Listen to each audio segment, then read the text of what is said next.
Certo dia, Jonatas disse a seu escudeiro: "Vamos até a guarnição dos filisteus, do outro lado da encosta." Mas ele não contou o plano a seu pai.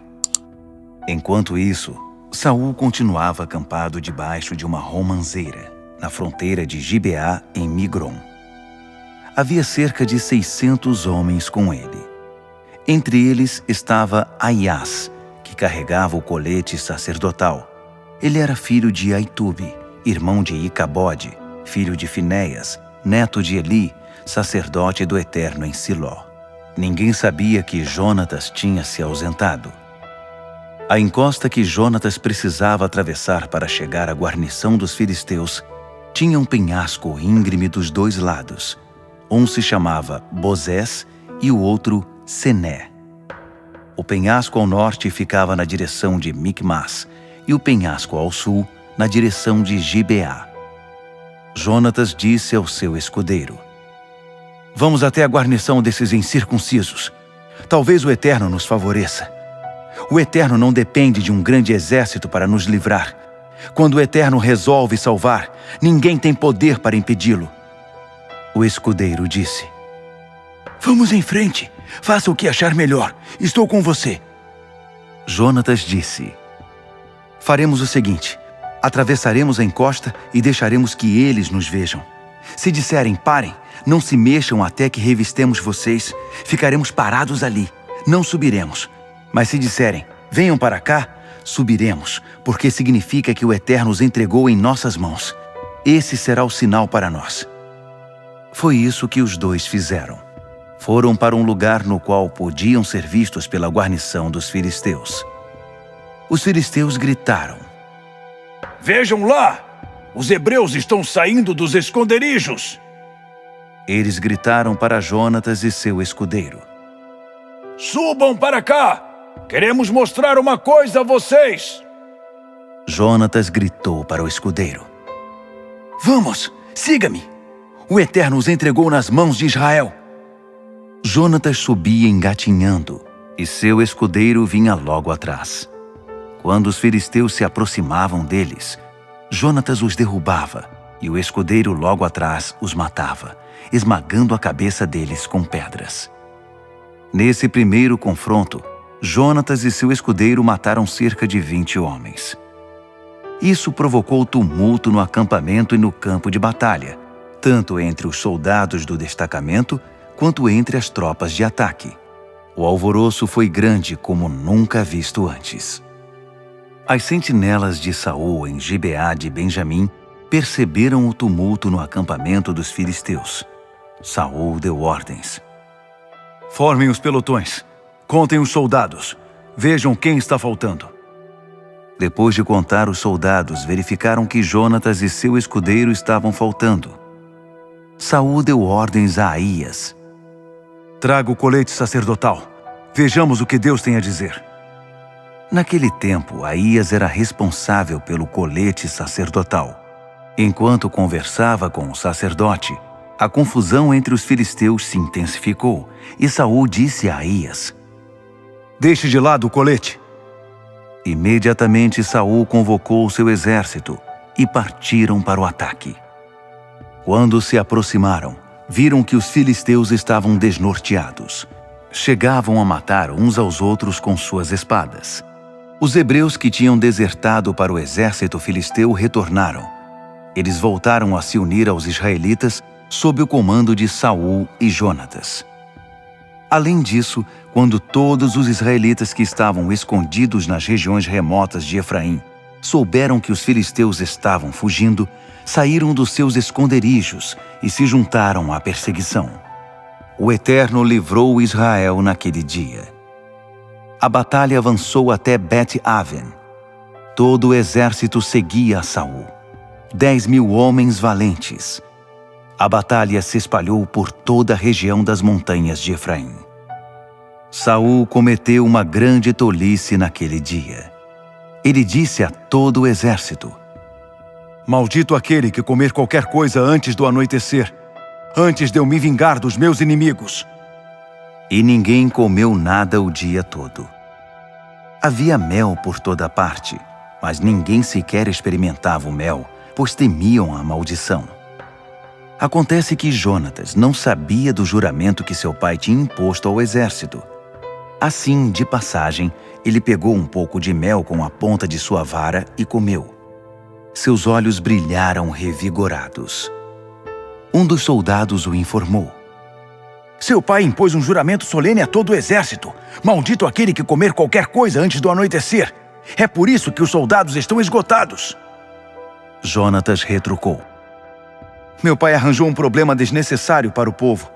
Vejam como renovei minhas forças depois que comi o mel. Seria muito melhor se os soldados pudessem ter comido de tudo que tiraram do inimigo. Quem sabe os teríamos derrotado de vez. Naquele dia eles mataram filisteus desde Micmas até Aijalon. Mas os soldados cansaram de lutar e partiram para os despojos. Tomavam tudo que viam: ovelhas, bois, bezerros. Eles os mataram ali mesmo, e assim se entupiram de carne, com sangue e tudo. Alguém avisou Saul. Faça alguma coisa! Os soldados pecaram contra o Eterno. Eles estão comendo carne com sangue. Saul respondeu. Vocês estão agindo errado. Tragam-me uma grande pedra. Ele continuou. Vão para o meio deles e anunciem. Tragam seu boi e sua ovelha para mim e matem-nos aqui, da maneira correta. Depois podem comer à vontade. Não pequem contra o Eterno, comendo carne com sangue. Todos obedeceram.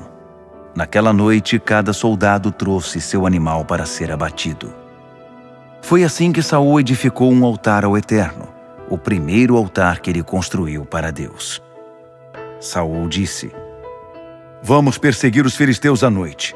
Passaremos a noite saqueando e não vamos deixar um único filisteu com vida. As tropas disseram: Parece uma boa ideia! Vamos! Mas o sacerdote os deteve. Vamos descobrir o que Deus pensa sobre o assunto. E Saul perguntou a Deus: Devemos atacar os filisteus?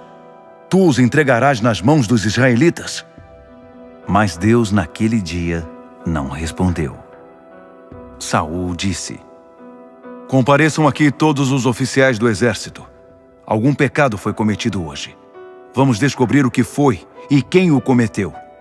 Tão certo como vive o Eterno, Salvador de Israel, quem pecou será morto, mesmo que seja meu filho Jonatas. Ninguém disse nada. Saul disse aos israelitas: Fiquem vocês desse lado, e eu e meu filho Jonatas ficaremos deste lado. Os oficiais concordaram. Faça o que bem entender. Então Saul orou ao Eterno: Ó Deus de Israel, por que não me respondeste hoje? Mostra-me a verdade. Se o pecado for meu ou de Jonatas, responde, ó Deus, por meio do Urim. Mas se o pecado for do exército de Israel, responde por meio do Tumim. O Urim indicou Saul e Jonatas. O exército ficou livre. Saul disse: Lancem sortes entre mim e Jonatas. Quem o Eterno indicar será morto. Os soldados protestaram: Não! Isso não está certo! Pare com isso! Mas Saul insistiu. Lançaram sortes, e Jonatas foi indicado. Saul interrogou Jonatas: O que você fez? Diga-me. Jonatas respondeu: Experimentei um pouco de mel na ponta da vara que eu carregava, só isso. Mas devo morrer por causa disso? Saul respondeu: Sim, Jonatas, você morrerá. Está em minhas mãos. Não me ponha contra Deus. Mas os soldados não aceitaram aquela decisão. O quê? Jonatas vai morrer? Nunca! Foi ele o responsável por esse maravilhoso livramento. Tão certo como vive o Eterno, nenhum fio de cabelo cairá da sua cabeça. Ele tem agido com o auxílio de Deus o tempo todo. Os soldados protegeram Jonatas, por isso ele não morreu. Saul desistiu de perseguir os filisteus, e eles se dispersaram e voltaram para casa. Saul ampliou seu domínio, conquistando reinos vizinhos. lutou contra os inimigos de todos os lados: Moabitas, Amonitas, Edomitas, o rei de Zobá e os filisteus.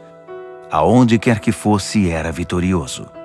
Ele era imbatível e massacrou os amalequitas, livrando Israel dos que exploravam sua nação. Os filhos de Saul eram Jonatas, Isvi e Malquizua. Saul teve 2 filhas, a primogênita Merabe e a mais nova, Mical. Sua mulher era Ainoã, filha de Aimaas. Abner, filho de Ner, era o comandante do exército de Saul. Ner era tio de Saul. Quis, pai de Saul, e Ner, pai de Abner, eram filhos de Abiel. Durante toda a vida de Saul, houve guerra feroz e implacável contra os filisteus. Saul recrutava todo guerreiro e todo homem valente que encontrasse.